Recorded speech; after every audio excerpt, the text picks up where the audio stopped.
চরবরুল সরকারি প্রাথমিক বিদ্যালয় যেন ময়লার ভাগাড়। বিস্তারিত দেখুন প্রতিনিধি মোহাম্মদ এমদাদুল হকের পাঠানো তথ্য ও ভিডিওতে। জামালপুরের ইসলামপুর উপজেলার বেলগাছা ইউনিয়নের 10 নম্বর চরবরুল সরকারি প্রাথমিক বিদ্যালয় সীমাহীন অনিয়ম, অব্যবস্থাপনা ও দুর্নীতিতে নিমজ্জিত। দেখে মনে হয় বিদ্যালয়টি যেন ময়লার ভাগাড়। মাঠ জুড়ে পড়ে আছে আবর্জনা, নোংরা পানি আর আগাছার জঙ্গল।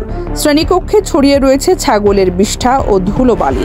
ফলে শিক্ষার্থীদের পড়াশোনার পরিবেশ তো দূরের কথা, বিদ্যালয়ে আসতে অনীহা প্রকাশ করছে অনেকেই।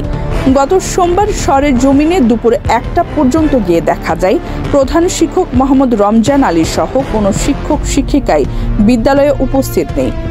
134 জন শিক্ষার্থীর মধ্যে প্রাক প্রাথমিকের 3 জন, দ্বিতীয় শ্রেণীর 1 জন এবং তৃতীয় শ্রেণীর 1 জন শিক্ষার্থী উপস্থিত ছিল।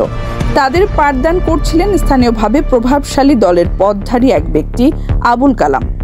অভিযোগ রয়েছে অনেক দিন ধরেই শিক্ষকরা নিয়মিত বিদ্যালয়ে আসেন না, এমনকি প্রকৃত শিক্ষকদের পরিবর্তে প্রক্সি শিক্ষক বসিয়ে দায়িত্ব এড়িয়ে যাচ্ছেন সংশ্লিষ্টরা। এতে পাঠদানের মান ভীষণভাবে নেমে গেছে। অভিভাবকদের অভিযোগ, বিদ্যালয়ে গিয়ে তারা সন্তানদের সঠিকভাবে ক্লাস করতে দেখেন না। অধিকাংশ সময়ে ক্লাসে কোনো শিক্ষক উপস্থিত থাকেন না।